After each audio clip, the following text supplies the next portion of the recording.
At my mom's birthday, my husband poured hot tea over her head and said, "Here's your gift, you old hag. You're going to a nursing home tomorrow." The moment my husband poured boiling water over my mother's head, I realized something horrifying. He didn't just hate her. He hated me too. And it all started with my mom's 65th birthday. A week earlier, I was standing in the baking aisle at Trader Joe's, clutching a list wrinkled from nerves. My hands were shaking. Butter, flour, cinnamon, disposable tableware. I read the list like a spell. If I bought everything right, maybe it would go well. Maybe there wouldn't be a fight. "You sure you want to do this at home?" my friend Nicole had asked. "Wouldn't it be easier to just book a restaurant?" Easier? Sure. But safer? Not when your husband treats your mother like the dog hair on his suit. I didn't say that to Nicole. I just smiled and lied. She loves home gatherings. And that part was true. My mom, Martha, raised me alone in a one-bedroom apartment with creaky floors and two mismatched spoons. But I never felt poor. She made it feel like home. So yes, she deserved a home celebration. And I was determined to give her one. Tyler, my husband, was far from thrilled. "So how many old people are going to take over our living room this time?" he muttered as I scrubbed the counters. "There are guests," I said softly, keeping my voice calm. I'd learned to sound peaceful, like a flight attendant during turbulence. He scoffed and went back to watching sports. Typical. On the day of the party, I woke up early, bathed the kids, ironed the lavender dress I'd picked for Mom, baked 3 pies. The apartment smelled like cinnamon and stress. Mom arrived at 4:30 p.m. She looked so small, her back a little more bent since her last hospital stay. But when she saw the candles, the banner, the gold-rimmed plates, she lit up like a little girl. "Emily, sweetheart, this is too much," she whispered. "No, Mom. This is just enough." She changed into the dress. I helped fix her hair, soft gray strands, like winter cotton. My daughter Chloe brought over a flower crown we'd made. Mom looked like a forest queen. And I could see it in her eyes. She felt beautiful. Finally, by 6 p.m., the guests started arriving. Her church friend Ruth with a pineapple casserole. Cousins, neighbors, even our grumpy landlord, Mr. Barkley brought a bottle of non-alcoholic wine. And then there was Tyler, sitting in the recliner, arms crossed, silent, like he was watching a funeral, not a birthday. I ignored it. I had to. The energy was too good. Chloe and Max were playing with their cousins. The living room was full of light and laughter. At 7:10 p.m., I tapped a fork on my glass. "Everyone, can I just say something before we cut the cake?" The room went quiet. I stood next to my mom. "I want to thank the woman who gave me everything. My life, my childhood, my strength. This isn't just a birthday, it's a celebration of a survivor. A warrior. A mother who raised me with nothing but love." Mom cried. So did I. And just when I thought the moment had landed, I saw Tyler. Eyes rolled. Jaw tight. He stood and walked into the kitchen. I thought foolishly that he just needed air. Or water. Or space to sulk. I was wrong. So wrong. From the kitchen, I heard the click of the electric kettle. It didn't register. He returned in under a minute. Kettle in hand. "Tyler?" I asked, confused. He didn't answer. He walked behind my mom and poured. A stream of boiling water hit her scalp, her neck, her shoulder. Her scream wasn't human, it was instinct. Raw. Animal. The kettle clattered to the floor. She collapsed forward. Everyone froze. Everyone except Tyler. He stepped back, looked around the room, and said, "Maybe now she'll finally leave." When my mom screamed, panic erupted. Someone jumped from their chair, someone grabbed napkins, others just froze. I couldn't feel my body anymore, only fear. Fear and rage. And Tyler. Tyler just stood there, as if nothing had happened. Right beside him, giggling behind her hand, stood his mother, Martha Sr. "Oh, stop the drama," she whispered to my mom, who was writhing on the floor. "No one invited you here to play queen. Are you insane?" I screamed at Tyler. I just put an end to it." He cut me off. "The party's over. She's leaving. Tomorrow, nursing home." I already arranged everything. And he held up a folder. Inside was a signed contract with a private care facility and an application filed in my name. The signature was forged, but the date was today's. I grabbed the papers like a weapon. You've lost your mind. He shrugged. I'm done. It's either her or me. But she is not stepping foot in this house again. I turned to his mother. You approve of this? She smirked. I'm just glad my son finally became a man. You've been dancing to your mommy's tune for far too long. Time to grow up, Emily. At that moment, a sharp voice rang out. I've got it all on video. I've been filming from the start, shouted Uncle John, phone raised in hand. And from the hallway came another voice. I'm already on the phone with Captain Still. Tyler won't get away with it.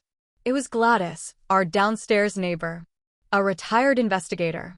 She used to handle domestic abuse cases. Now she stood with her phone to one ear and 2 fingers on my mother's pulse. Her blood pressure's dropping. The skin is already blistering. We need an ambulance now. She's exaggerating, Tyler's mom muttered. All this is just theater. And you were part of the show, Gladys snapped. And for the record, laughing while a woman gets scalded with boiling water? That's complicity. Right then, my mom tried to move. Her body jerked, she moaned. I dropped to the floor beside her, trying to keep her conscious. Her lips trembled. Her breath was short and uneven. Mom, please, hang on. Help is coming. I felt my hands shaking. I tried not to cry, but I couldn't stop. This wasn't just fear. It was despair. Total and consuming. Mom opened her eyes for a second. Whispered. Sweetheart, don't blame yourself. This isn't you. But I already knew the guilt would stay with me. Because I had brought that man into our home. Because I had let him grow into a monster. A minute later, the ambulance arrived. 2 paramedics rushed to my mom. One, a young guy in glasses, began treating her burns, rinsing with cold water, applying antiseptic. The other spoke into his radio. Female, 65, second-degree burns, upper torso. Condition unstable. Transporting to St. Agatha's Hospital. I wanted to go with them. But I couldn't leave the kids. Couldn't leave this. Just then, I heard Tyler exhale loudly. Let's not get hysterical. Everything's under control. Under control? Aunt Linda roared. You're insane. Have you lost your damn mind? He just smirked and walked to the fridge. Took out a beer. Cracked it open. And drank. I stood there frozen. My mind repeating one phrase over and over. This is the end. This is the end. This is the end. The ambulance took my mom away into the night. I stayed home with the kids, a smashed cake on the floor, half-empty mugs cooling on the table. The air smelled like burnt sugar, fear, and something else I recognized too well, loneliness. After everything that had happened, I thought Tyler would be gone. He'd been taken away in handcuffs. Guests gave statements. There was video. Witnesses. Everything seemed clear. But in the morning, I got a call from the police station. Mrs. Watson? We have a problem. He disappeared. What do you mean, disappeared? He was brought in, yes. But due to system overload, he was released on 24-hour bail. Preliminary classification, accidental bodily harm. And he failed to show up this morning. The phone slipped from my hand. He had run. The next 48 hours were a blur. I couldn't sleep. I couldn't eat. Every night I lay by the front door, terrified he would come back. That he'd burn the house down. Take the kids. Find my mother in the hospital and finish what he started. And yet, Mom was the strong one. Burned, bandaged, with an 4 in her arm, and still, the first thing she asked was, "How are you? Are the kids okay?" I lied. I said yes, everything's fine. But my heart was pounding like a bird trapped in a cage. On the 3rd day, he came back. Not alone. I opened the door after a sharp knock and nearly collapsed in fear. There was Tyler. In a suit. Smirking. With him, a lawyer. And behind them, my mother-in-law. Draped in pearls, clutching a handbag like she was walking into a red carpet event. Surprised? Tyler said with a sneer. We've got news. The lawyer handed me a stack of papers. I started reading them without thinking, and every line cut like glass. A formal complaint against Emily Watson for defamation, false reporting, and intentional harm to her own mother, allegedly to claim inheritance. What is this nonsense? I cried. Tyler grinned. This is your version of the truth, Emily. And this is mine. You said it yourself, you were tired. Your mom was in the way. And then, boiling water? Pretty convenient, right? I think the police might see it that way too. I could barely breathe. You did it. There's video, witnesses, recordings, and I'll say you staged it. Manipulated everything. You're unstable, remember? You had postpartum depression. I'll keep the house. I'll keep the kids. And you? You're going to court. Martha Sr. stepped forward, voice cold as steel. We've known for a long time you'd break down. You've always been too emotional. My son deserves a real woman, not some unstable mess who clings to her mother. I shook with rage, with helplessness, with fear. You're both monsters. No, sweetheart, she said with a cruel smile. We're family. You were the mistake. They left. The papers were still in my hands. I sank to the floor, hugging my knees. Chloe came out of her room. Mom, who is that? I couldn't answer. I just held her. That evening, I went to the station with everything. The video, statements, audio recordings, photos of my mom's burns, and an official request for a restraining order against both my husband and his mother.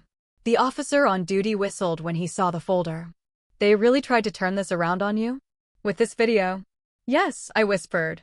And I'm not backing down. Even if it costs me everything. But the next morning, that's when things got even worse. I got a call from Child Protective Services. Mrs. Watson, we've received a report that you may be leaving the children unsupervised. Also, that you've been showing aggressive behavior. We're required to conduct a welfare check. I nearly fainted. They'd already launched the next attack. A CPS inspector showed up at my door with a notepad. The house still looked like a war zone. Cold breakfast on the kitchen counter.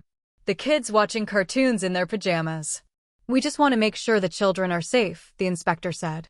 Would it be okay if we spoke with your daughter? My whole body trembled. But I nodded. Chloe sat with her stuffed bear. Who came to visit yesterday? The inspector asked gently. Daddy and Grandma. But Mommy said not to be scared. She's strong. She'll protect us. The inspector looked at me. Thank you, she said softly. We're closing the visit. I didn't cry. I didn't fall apart. But inside, everything was on fire. Later that day, Gladys, my neighbor, brought me a flash drive. It had video footage copied from 3 phones. And an audio file, with her commentary. In case they try anything else, she said. I know how the system works. You're not alone, Emily. You've got the evidence. And now, you've got me. I hugged her. For the first time in days, I felt like I wasn't standing alone. I never planned to fight. But now I'm ready. If they started this war, I'll answer. And this time, I'm fighting to the end.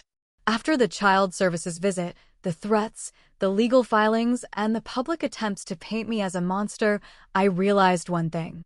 We couldn't stay in that house any longer. We left in the middle of the night. I packed documents, clothes, medicine.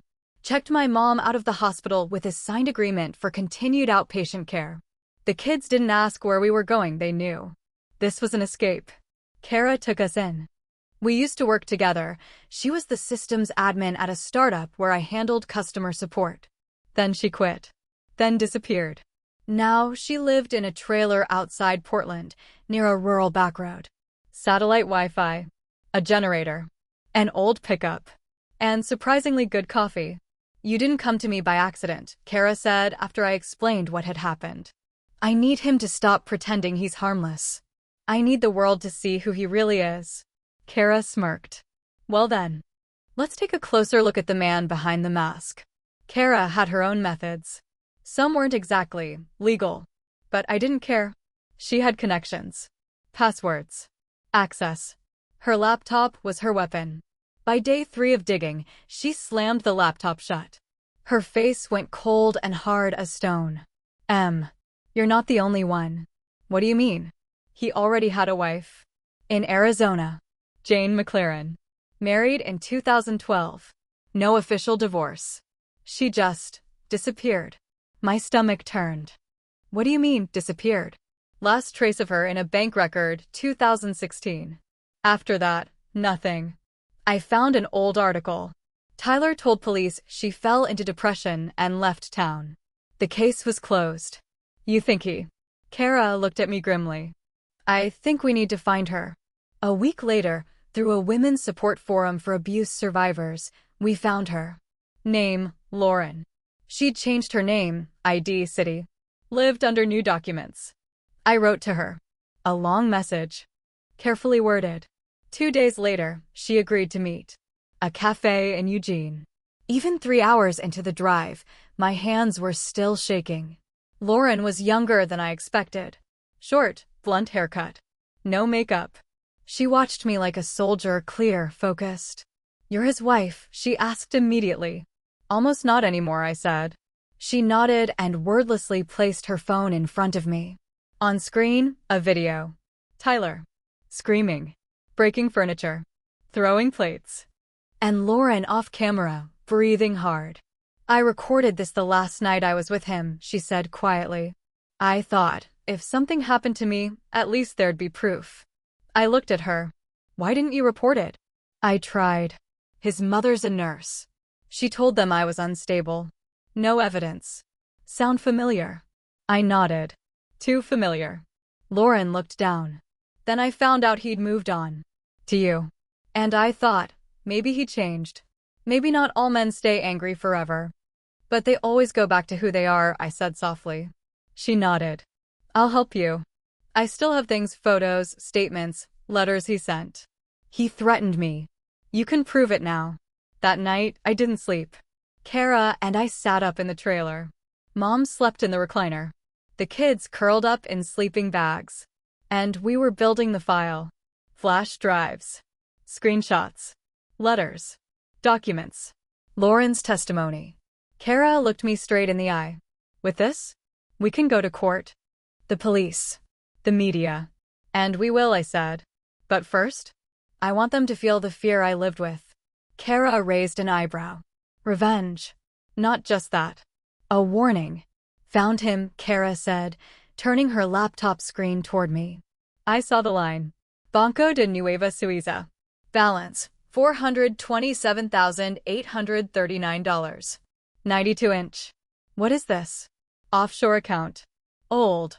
Under the name Richard Clay. But the digital footprint, it's him. IP login timestamps, password structure. Now guess where that money came from? I stared at the screen, breath caught in my throat. Insurance, Kara confirmed. Payout on a policy for Jane McLaren, his first wife. The one who disappeared. He took out the policy 6 months before she vanished. Then filed a claim saying she had died. The payout went through. The bank didn't verify in the country where she was registered. You can declare someone dead without a body. My skin broke into goosebumps. And he was planning to do it again, I whispered. With my mom? Yep. Just more carefully this time. No vanishing. First, declare her legally incompetent. Then, guardianship. Then, take control of everything. Kara opened another browser tab. A digital form from the city's Department of Health. This is a request to have your mother declared mentally unfit. Filed under your name. With a diagnosis from a certain Dr. Albert Crane. Who's that? Psychiatrist. Used to work for a clinic partially funded by Martha Sr.'s family. Lost his license once for issuing false diagnoses. Recently reinstated under questionable circumstances. Kara clicked again. Here's the report. Signatures forged, but done well. Stamp is real. We had it reviewed, it's a fake. But not obvious to an untrained eye. So, he wanted to put her in a facility? Exactly. Then gain access to her benefits. Her apartment. You said it's subsidized housing. Yes. She lives there under a state program. If she moves out, it reverts back to the government. That's where he planned to strike. File for guardianship. Privatize the lease. Then sell it, through a proxy. Move the money offshore.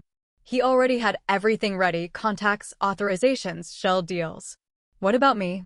Kara sighed. You were the obstacle. But also part of the plan.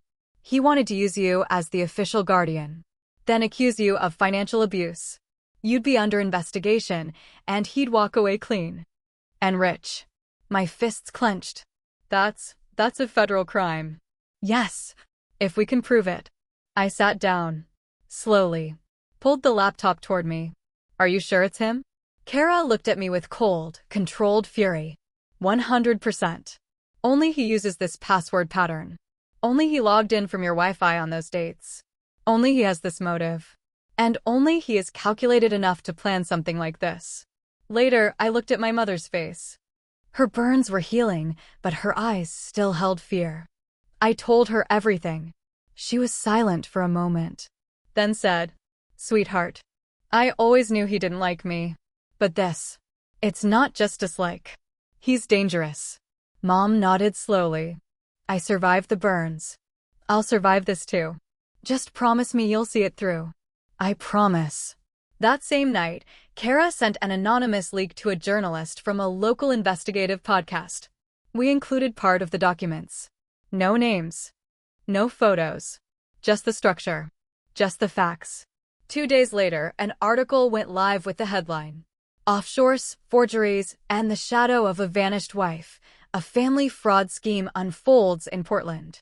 Tyler called me an hour after it published. I didn't answer. Let him be the one who's afraid now. You killed your husband. He took the bait, Lauren said, staring at the screen. Too easily. It had been 2 weeks since we leaked the documents to the journalists. Tyler had vanished from the public eye, but not from our lives. He was still sending threats. Anonymous messages. Trying to regain control through his lawyer. But now control belonged to us. Kara had the plan. Risky. Bold. Perfect. He always preyed on women who looked fragile, Lauren said. I can play that again. Only this time with cameras and backups. We built a profile. Rachel Light, recently divorced, looking for stability, works at a pet store, loves to cook. Photos, pulled from Lauren's old archives. Bio, full of subtle cues that only a manipulator would believe. Tyler responded in 3 days. Cautiously at first. Then persistently. By the end of the week, calls, voice notes. Lauren played it just right, shy laughter, uncertain answers, a hint of flirtation. He was sure he'd found his next target. Want to meet? He wrote. Only if there are no expectations, she replied. I just want someone to see me as a woman. Not a burden. He suggested a cafe. She insisted on home. Her place. Private. No one around. Naive. Lonely. Vulnerable. He bought it. Meanwhile, Kara prepped the house. For cameras, living room, entrance, hallway, kitchen. Mics. Automatic cloud sync. 1 copy with the lawyer. 1 with 2 journalists. 1 on a flash drive in a safety deposit box. No mistakes. No leaks. The meeting Friday. 7 p.m. Neutral location, a rented house under a third party. Kara was in a van across the street. I was in a car nearby. Lauren was inside. Wired. At 7:08 p.m., Tyler walked up to the door. With flowers. He's here, Kara whispered into the mic. We're rolling. I watched as he stepped in. Scanned the space. Assessed the scene. You live here all alone? He asked 5 minutes in. Yeah. My mom passed. It's just me and the cat, Lauren said softly. That's a shame, he replied. I think you deserve someone who takes care of you. He placed a hand on her shoulder. She tensed. The camera caught the tremble. I'm not used to touch. Not after what I've been through, she said. I'm not like that, he said with a smirk. Unless someone gives me a reason to be. That would have been enough. But he kept going. Phrases laced with subtle threats. Outbursts of temper. He snapped when Lauren accidentally said she couldn't work, supposedly lacking her ID. You think I'm gonna support you, he shouted. You think you're special? I've bought and tossed women like you. He hurled a mug at the wall. The camera caught the shards midair. And that's when we walked in. Me, Kara, an undercover officer, and a journalist. Hello, Tyler, I said. Smile. He froze. Saw the cameras. The people. The microphones. "This is illegal," he shouted.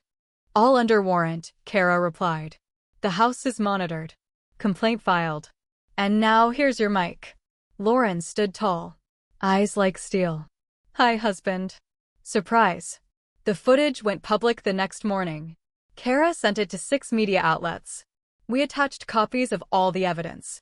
Insurance files, offshore accounts, fake diagnoses, Jane's story, my mom's testimony, guardianship forms, forged signatures, his meltdown. The video hit 800,000 views in a day. Hashtags. #hashtag accountability matters. #hashtag end abuse silently. #hashtag she spoke out. The comments were a wave of voices like a reckoning. Women shared their own stories. Men offered support. Lawyers reached out offering free representation. Police could no longer look away. The next day, officers knocked on Tyler's door. "Mr. Watson, you're under arrest for suspected fraud, abuse, threats, and falsifying official documents." Martha Sr. walked out with him. Pale. No makeup. In a housecoat. As they put him in the car, she turned to face us across the street. Her eyes locked on mine. She hissed, "You destroyed your own husband." I smiled. Tired. But steady. "No. He did that all by himself. I just hit record." The trial lasted 14 days. 14 days my mother and I lived on edge. Every night sleepless. Every day, transcripts, documents, footage reviews. Tyler sat in the courtroom, clean-shaven, suited up. Playing the part. Innocent, wronged, ruined by false accusations. His lawyers painted him as a man who'd had a breakdown, emotional manipulation, fear of losing his family. And I looked at him and felt nothing. Because it wasn't emotion speaking for us anymore. It was the facts. Kara provided the full archive of recordings. Lauren brought documents, witness statements, insurance paperwork. Gladys handed in confirmation and video. The journalists presented materials, analysis, certified copies. Even Aunt Linda, who normally can't finish 2 sentences without a "you know, the thing," gave her testimony clearly. I saw him lift the kettle. I saw the mother-in-law laughing behind him. I heard Emily scream. That wasn't an accident. That was betrayal. When Lauren took the stand, the room grew still. I was his wife. I survived. I stayed silent. But after what he did to Emily, I couldn't anymore. The prosecutor just nodded. "Thank you. That's all we needed." On day 4, the jury went to deliberate. They returned 6 hours later. Verdict: guilty on all counts. Intentional bodily harm. Document forgery. Fraud. Criminal threats. The judge, a woman in her 60s with a piercing gaze, delivered the sentence. 8 years of incarceration without possibility of early release. And a permanent restraining order barring contact with Emily Watson, her children, and her mother. Tyler lowered his eyes. For the first time, no performance, no mask. Just a small man, hollow and exposed. And I stood, unmoving. My mother squeezed my hand. Her fingers were almost fully healed. The scars remained, but she held herself with quiet pride. A month after the trial, we moved. A small house in a different neighborhood. Fresh air. Neighbors who smiled. A mailbox with no threats. Kara took a job in cybersecurity at a startup. She told me, "No more backroom hacking.